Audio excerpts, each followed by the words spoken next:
गांव का बेटा स्टेशन मास्टर। धनपुर नाम का एक छोटा सा गांव था जहां खेतों की मिट्टी में मेहनत की खुशबू बसती थी। इसी गांव में रहता था वीर, एक गरीब किसान का बेटा। बचपन से ही वीर की आंखों में सपने थे, कुछ ऐसा करने के जिससे उसका गांव गर्व से भर जाए। लेकिन हालात आसान नहीं थे। घर में पैसों की हमेशा कमी रहती, कभी स्कूल की फीस नहीं तो कभी किताबें नहीं। कई बार तो वीर को खेतों में पिता के साथ काम करके अपनी पढ़ाई का पूरा खर्च खुद उठाना पड़ता।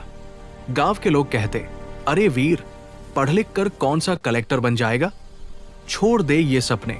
लेकिन वीर मुस्कुराता और कहता, एक दिन मेरा गांव मुझ पर गर्व करेगा। कठिन रास्तों की शुरुआत। 12वीं पास करने के बाद घर की हालत और बिगड़ गई। पिता बीमार रहने लगे। मां ने कहा कि पढ़ाई छोड़कर नौकरी कर ले, पर वीर ने हार नहीं मानी। उसने रेलवे भर्ती की तैयारी शुरू की। रात को लालटेन की रोशनी में पढ़ाई, दिन में खेत खलिहान। कई बार फॉर्म भरने के लिए पैसे नहीं थे, कई बार एग्जाम देने शहर जाने के लिए किराया उधार लेना पड़ता। लेकिन वीर का विश्वास कभी नहीं टूटा। पहली जीत। सालों की मेहनत के बाद एक दिन चिट्ठी आई। हाथ कांप रहे थे, आंखों में आंसू थे। उसमें लिखा था, आपको भारतीय रेल में असिस्टेंट स्टेशन मास्टर पद पर चयनित किया जाता है। वीर फूट फूट कर रो पड़ा।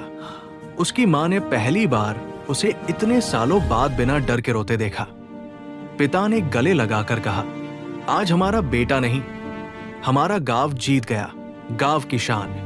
कुछ महीनों बाद वीर अपनी नई यूनिफॉर्म पहनकर पहली बार गांव पहुंचा। पूरा गांव स्टेशन रोड पर इकट्ठा था।